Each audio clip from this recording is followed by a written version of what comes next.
Dr. Daniel Jaquet is many things. He's a leading light in the study and practice of historical European martial arts. He's a university lecturer, he's a researcher, he works in castles, he lives in a castle, I think, and I'm speaking to him today. Daniel, how are you doing? Thanks, I'm fine, Paul. Yourself? Yeah, I'm good. And so I am in the UK and you are in Switzerland. You're in the University of Lausanne at the moment. Correct. I'm in the hallway where we'll have the conference. So yeah, that's what we're talking about today. So the Martial Arts Studies Research Network has an annual conference every year, and next year, in end of June and start of July 2021, we are having our annual conference at the University of Lausanne, Lausanne University, Switzerland. There, I'm sharing a screen now. Can you see that screen, Daniel? What a beautiful mountains here. Yeah, we're on the shore of the lake, so it's not Yeah. bad. So this is on the Martial Arts Studies Research Network website, and you also have the official site where there'll be registration and everything at the University of Lausanne. Is that right? Yeah, it's correct. Yeah. So the theme for next July is martial arts, tradition, and globalization. Why did we hit upon this theme? Why did you and the guys in Switzerland want this as your theme?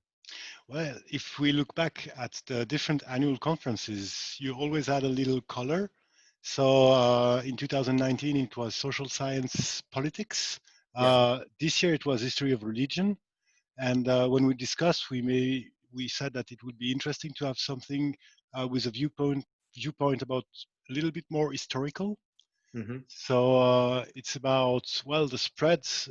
What's the tensions line between globalization and tradition? And I remember that we had a lot of discussion whether we should put tradition or globalization first. Yeah. Yes. And yes, it's interesting because it could go either way because I mean many traditions are invented as a consequence of globalization. And I think the title is fabulous, martial arts, tradition and globalization, because people think about these arts, so many arts as traditional, but so many are made up and so many are kind of made up as a consequence of globalizing processes that we're not always aware of at all. Mhm. Yeah, and I mean, I think that it's going to introduce such a wide range of potential papers. So I'm looking at the call for papers now, and we're asking about the relationships between martial arts, globalization, and tradition. What are the dynamics and effects of each on the others? And we want to explore that, and we've come up with a list. Or I think this was mainly your list, wasn't it? You came up with things that we'd really But like to see. we're not alone in this organization. So it's a it's many people's ideas. So yeah, we have like martial arts, tradition and technology, Yeah, martial arts and nationalism. Very interesting. yeah, Martial arts, soft power and diplomacy. yeah, Martial arts and sports. yeah. Martial arts and body culture. Then we have histories, representation, and curations of martial arts. Mm-hmm. Martial arts tradition, myth, and myth busting. Yeah. And then martial arts as intangible cultural heritage. Mm-hmm. And lastly, innovation in and traditional martial arts. Mm-hmm. I think that I mean all of these issues speak to my interests, and I think that it could. I mean, this is going to attract people from all over the world. Do we have a maximum limit on the size? I mean, what kind of a conference are we expecting? How big could you host? Yeah, well, we are planning on different scenarios, but the campus here is quite big. So we plan now for a conference of 150 people. We Mm-hmm. hope it will be the case. But if we have to reduce or increase, it's possible. Yeah, yeah. And we've just released the call for papers. Your website went live a while ago, and we've just started to kind of publicize it on different channels. And what we need is people to send in a title, an abstract, bio note about themselves, and 5 keywords. And that's all that is required. Just email that in on a Word document, And That is correct, and we take it from there. So as yeah, soon as we check that the information are all sound and correct, and then it goes to the evaluation process. yeah, and so we currently have 3 confirmed keynotes. Correct. Is there a possibility for a fourth? We were We just have a spot, so we decided not to choose. yeah, So we wait and we see. We have yeah. ideas, but we will see.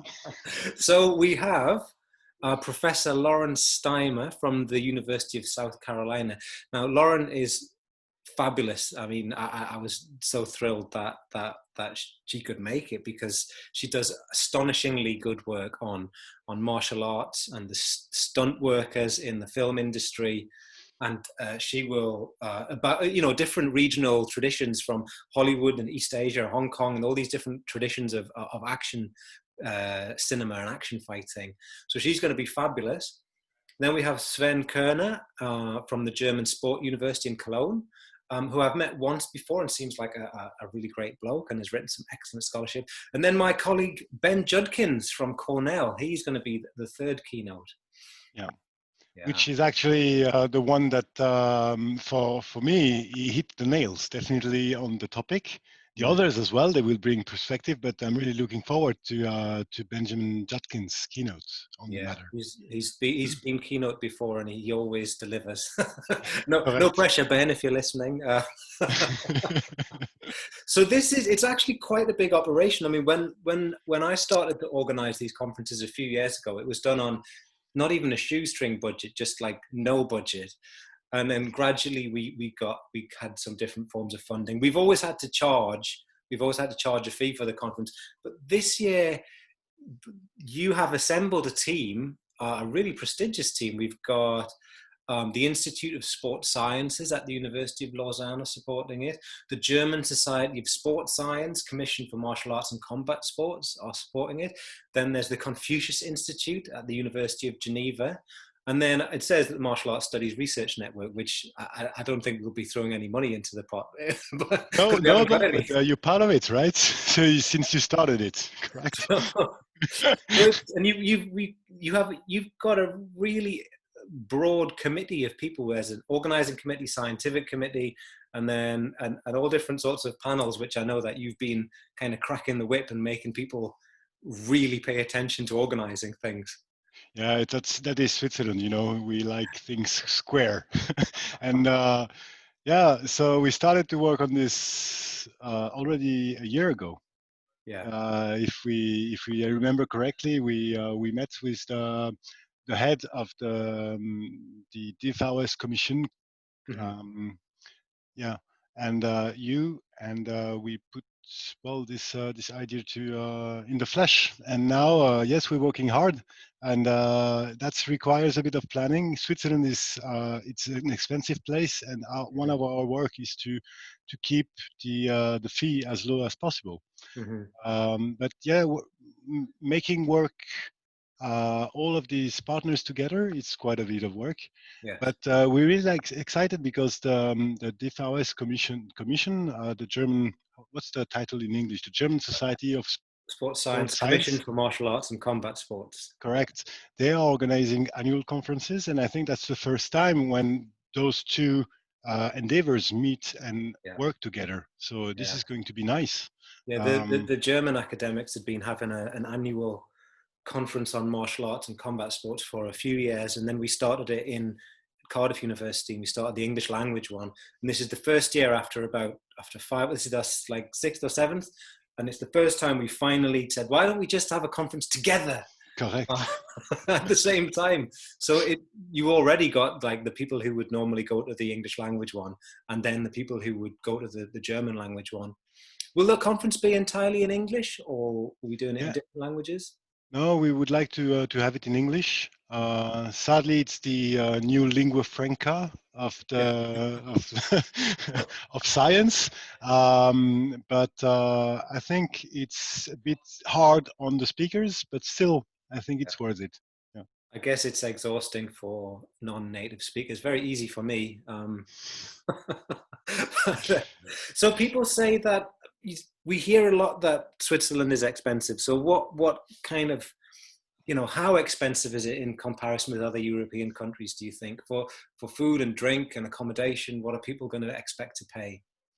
Well, if you are accustomed to living in big cities, everything is expensive. Hmm. If you go to Switzerland, it's even more expensive. So, not nice. No, I'd say it's comparable to major cities. Like if you go to New York, you will spend more on your beer or your soft drink Hmm. than if you go to a less bigger city in the United States. Um, I think what makes Switzerland very expensive is hotels. So we Hmm. will have we bring a lot of attention to facilitate hotels and locations for the speakers to spend the night. So this is expensive, and usually I'd say a meal you will pay a bit more than you're accustomed to in other European countries. But Okay. yeah, if we compare, I was recently in Berlin for a while, and I'd say Switzerland is at least 25% more expensive than central Berlin. Okay. If So we need to save up now. As soon as we decide if we're going to this conference, we save up a little bit of money every month for the amount that we're going to be spending on hotels. this, or take time to apply for additional funding from your own university. So is it for those of us who've never been to Switzerland? I've traveled through Switzerland and I've stayed in Switzerland. Is it easy to get to? So we fly to Geneva or Zurich or Basel. So I would advise people to book flights to Geneva, which Hmm. is the closest airport, and then you have to take a train. But it will take you only 30 minutes from Geneva to get from here. If you fly through Zurich or Basel, you have to add an hour and a half of Okay. train. So I suggest people to go to Geneva, but Geneva, in comparison to Zurich, is also a busy international airplane, so you will probably find a way. I would advise against connecting from Zurich to Geneva on plane, Hmm. but you should take the train. And Yeah. we were talking about expenses. The train is very expensive in Switzerland. Yeah. I've been to Zurich and Basel, and they're both absolutely staggeringly beautiful places, and the trains are really easy to They are on time and they don't get cancelled. So and they don't get cancelled. So speaking of that risk, so we're currently struggling to emerge from the COVID-19 lockdowns that we saw all around the world. What, how do we feel our chances are that everything will be doable by next July? And what happens if it doesn't work? it's difficult to say now. So we have to check how the developments are. So from now on, we've seen that the University of Lausanne, for example, don't take any conferences this semester. Hmm. But we hope that next semester, which will be our conference, they will allow it. Hmm. If they allow for it, maybe under specific protection plans, but we can live with this. Yeah. What I really don't know is the international situation. So, would people from the US be able to fly in Switzerland or from Asia to Switzerland? This we don't know currently. Yeah. We will open registration for the conference in November at the end of the month.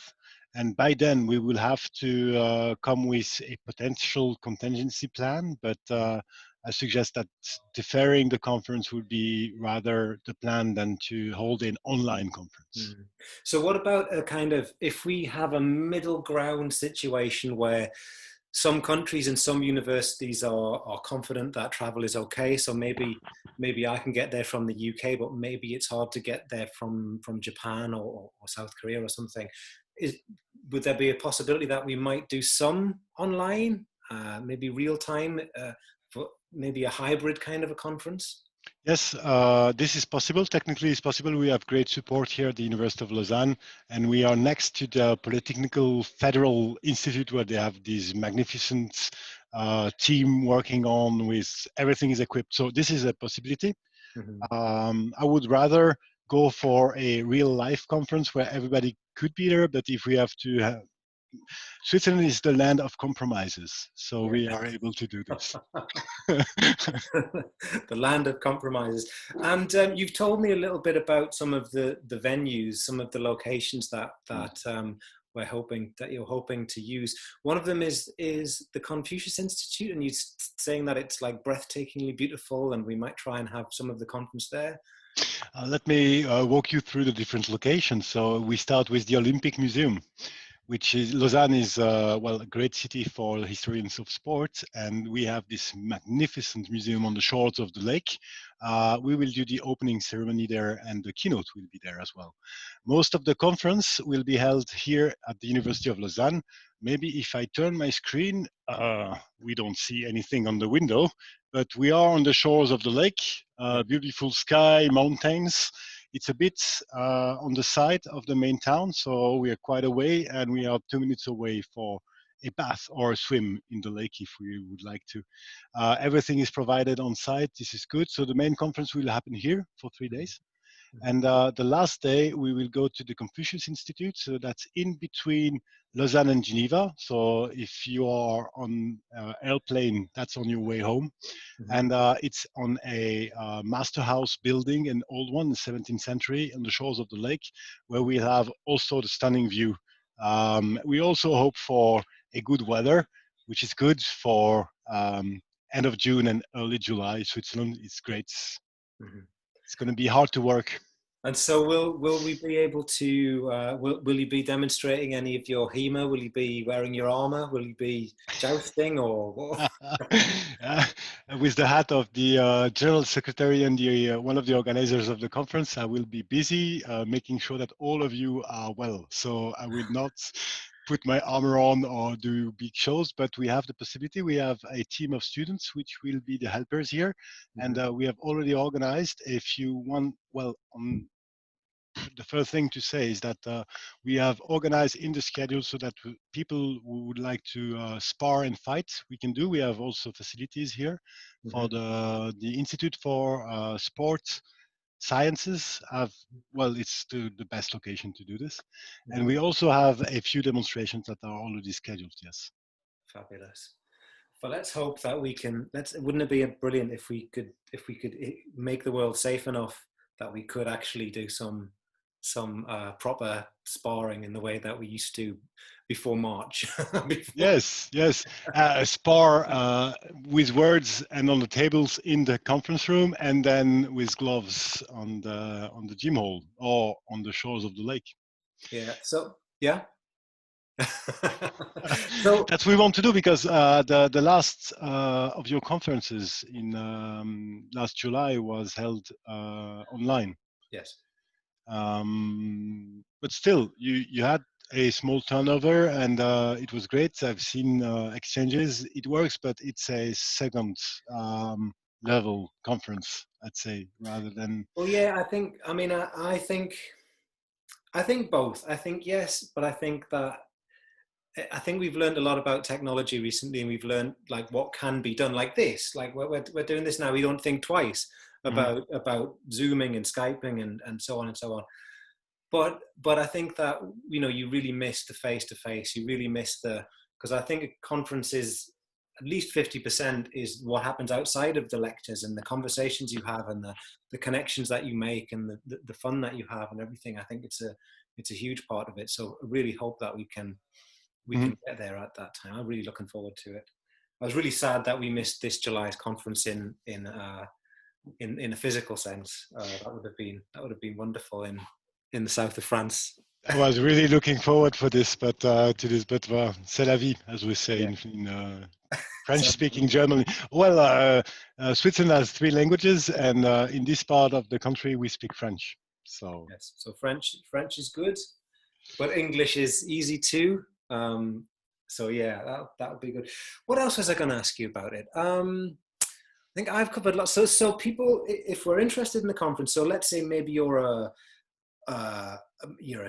research student, maybe even you're an undergraduate. We have had undergraduates who've wanted to come and wanted to present at conferences. Will there be will there be options for poster displays in the way that a lot of conferences do that, or do we encourage everyone to just come and give a paper, or come and listen and join in the conversation? It depends on the number of proposals that we get. If we have too many, maybe we will make a decision on a poster session. It is technically possible here. That's one. If you are a student or even a PhD student, then you get 20% off the conference fee. Good. Well, this is yes, so poster session is possible. Depends on the number of proposals. Oh, we haven't said that before, but you have to write your proposal until the end of October. So hurry. So yeah, get your skates on, get your thinking cap on, and put in your. Where is it? I'll share the screen again. So where is it? There it is. So we want the abstract of 300 words, a short bio note about 150 words, some keywords, and you email this to info-mas2021@unil.ch, and that's the conference email there. Yeah. Yes, it's correct. And if you are a more advanced researcher and if you would like to organize a panel with already 3 speakers inside, feel free to contact us. We will probably ask you to have different proposal for each of the papers, but we will need a description of the panel as well. This is possible at this stage. Yeah. And all of the abstracts are going through a kind of peer review process, aren't they? They all gone through the scientific committee. The scientific committee. And you get notified in November, just before the registration opens. And if we don't get all the correct number, because we know that the scholars, they are late, they always wait until the last moment. Yeah. If you miss the deadline of the call for paper, we might get an extended deadline, but we don't know. If it's full at the end of October, then it's full. Yeah, so, I guess so. That's I'll be putting in my proposal, but yeah, because we understand there's uncertainty. I mean, but there's no harm in writing your abstract, hoping, beginning to plan, and then see what the world looks like when we come through November, December, January. See how travel is looking and whether funding is available, I guess. Yes. Yeah, we encourage you to plan as if it's going to happen. That's what we do here. And I suggest you do the same. And I don't know if you followed the news, but in Switzerland, we're fine with the COVID situation. So we've handled this quite easily, but it's also easier for us because we are a small country. Yeah. So still, we also have measures in place right now. But yeah, it's not like in Paris, in France, or in other countries, neighboring countries, where life is a bit more difficult right now. But let's hope for let's hope that the world lets us have this conference. Yes, let's hope that. Yeah. Okay, is there any final points you want to make? Anything that you want? Is there anything I've missed? Do we need to know anything essential? No, I think we went through the locations, the process, the speakers, the topics of the conferences. Yeah, what I would like to say is that yeah, Switzerland is a beautiful place. I live in, so I'm convinced. But I guess most of you would like it. And what I'm really personally looking forward to is the fact that these 2 conferences, previously separated conferences, come together. It's all I've done all of your conferences, Paul, and yeah, it's a time I would not like to miss. Yes. I'm looking forward for this every year, and I hope that we will not disappoint here in Switzerland. But I guess we are working hard not to. Okay, that's fabulous. So I've put some information on the Martial Arts Studies Research Network site, which is mastudiesrn.org. And I guess I haven't learned the URL for your website. It's unil.ch/MAS2021. Okay. All right then, Daniel Jaquet, thank you so much for taking the time. I cannot wait to see you again in person and to see you in Switzerland. Thank you, Paul.